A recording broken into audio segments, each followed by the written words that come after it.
si Rodrigo Duterte ang kung amakan may mulingkod nga pagkamayor diri sa Davao. Mayor, ano ang alam mo, Mayor? Because VP Sara yesterday said that the Filipino lawyers is working out for President Duterte to take oath as mayor ng Davao City. Ano yung alam mo? Kung meron bang Filipino lawyers o kung sino itong mga lawyers nito? I think they will have to work with the international lawyers, the ICC lawyers. These Filipino lawyers will have to cooperate with the ICC lawyers because lahi they have, ICC has its own jurisdiction and so they have their own rules and regulations, and we have to stitch that together so that it can happen. So, but I believe,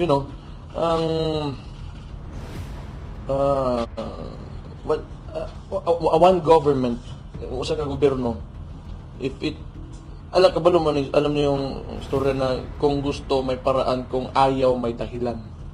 Ana ra gyud na. Pero ba'y nagtatrabaho talaga, Mayor, para makatulong? Yes, of course. I believe so. We are working on it. I think the Vice President is working on it. But I cannot answer those questions because my main focus is Davao City. So mo na ako adari ako nabilin eh. Mayor, kanina si Colonel Kamarantan had his exit call at Davao City Council, and he said na naghahanap siya ng time para magkita kayo. Yes, nagkita man ganyan. In fact, earlier today. Okay man. Totally, I'm not surprised kung what transpired during the elections because, as I stated earlier, the administration is against us. This is very clear, no? Bago ra ganit minagtinubagay anak nila. But I think ang mga when Marantano was here, if he's still here, he did okay. He did everything that he could to be fair. So I wish him luck in his career and more power to him. So yung replacement niya, may had ka pa ba doon? That's impossible. They will never allow it. Kung maalala nyo, last year, they changed three city directors in 2 days without my consultation. And under the law, the city mayor should, be allowed to choose kung sino yung city director niya. And probably that won't happen. Like I said, that is because of politics, and this administration is against our family name. Meron siyang shortlist recommended na 3 tao. I am not expecting it. Pero pinakita niya sa inyo. No. Wala. So, let them do whatever they want. At least, kita naman ng mga taga Davao, through the elections of what is happening here. Kasi if they succeeded in sabotaging my term as city mayor, edi sana nasa kanila yung boto, nasa kalaban, Nograles and the others.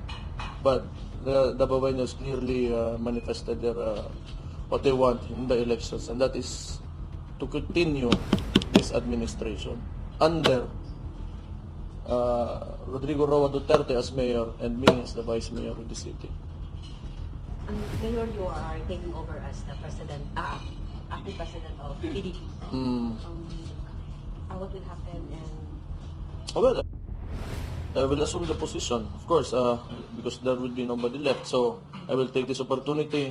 PDP Laban is open to all, not exclusively to politicians or people in high places. So kung ordinaryo kang tao and you believe in making a greater country and you have aspirations to, join us in building a country, if you are for federalism, you are welcome to join. So, managkanta dire, kung mas marami tayo, mas okay to.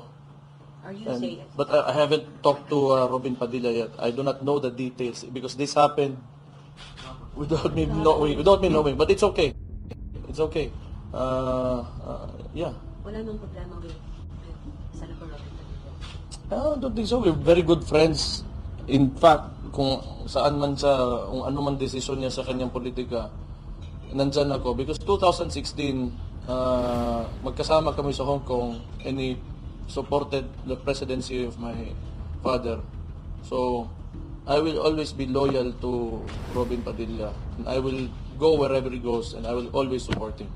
Mayor, going back to the, you've mentioned federalism. Can you say that you're working, the PDP is working on it? It's one of PDP's trust, actually, but not really that alone. But I'd like to give emphasis to this. Kasi ngayon, that is why all of this is happening.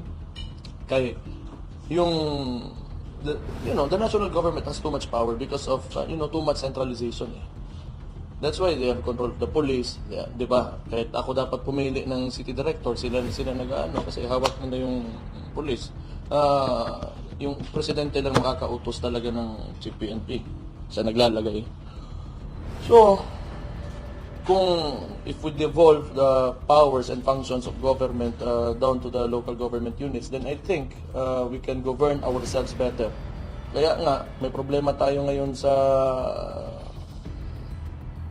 I think,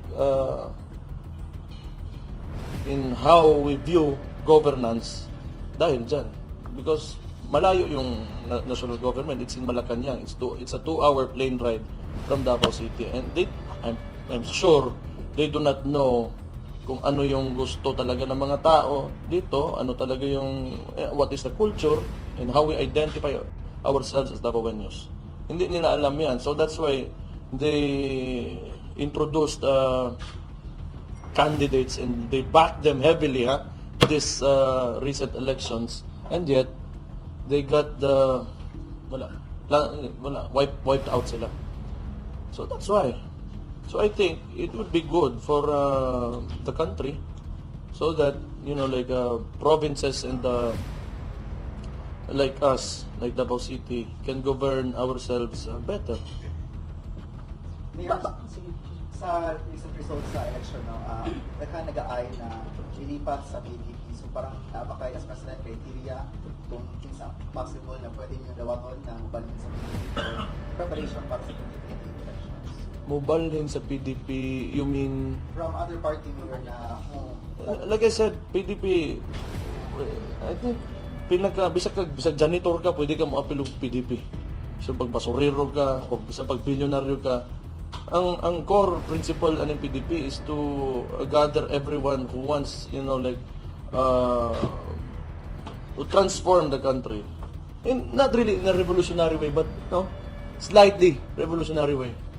Kaya medyo the system of government gikan ba rin sa mga Amerikano kaniadto pa kaayo. And I think it doesn't suit us anymore. Before, the Philippines, gamay pa kayong tao diri, the population mo patani abot og 100 million. Karon, kung naka-presidente ka, you're sitting in Malacanang, how will you know? Kung how life runs in the provinces, in the other cities na layo sa mo. It's just not applicable, to me at least, it's not applicable anymore. as early as now, Mayor, na pag-istoryahan na balhin sa PDP lang. Wala pa, bago lang naging ko, bago yung kabalo naging na. Pero, dili na problema. I respect Robin Padilla's decision. I fully support him. Then, I will assume the position as acting president of PDP Laban. No problem for me at all. We'll talk about it. I will give you updates maybe when I gather the members. So,